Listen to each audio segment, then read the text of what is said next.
Hi Sebastian, it's Daddy. Here we are at engine 19. This is the pump panel. And this is where if we need to hook up to a fire hydrant, we take this yellow hose, we connect it to here, and then we connect the yellow hose to the fire hydrant. And that's how we get water into the tank. Okay? And then we can also connect to a hydrant from the front intake. This is the front intake. You loosen this. Gotta take a rubber mallet.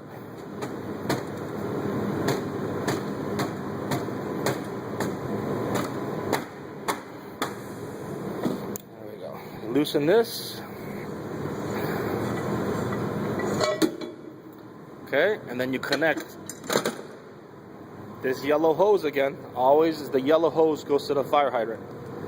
Connect this yellow hose to here, and the yellow hose goes to the fire hydrant, and that way we can fill the tank with water. Okay? And that's how it works. Alright, love you. Bye-bye. Look, it's me. See? I love you.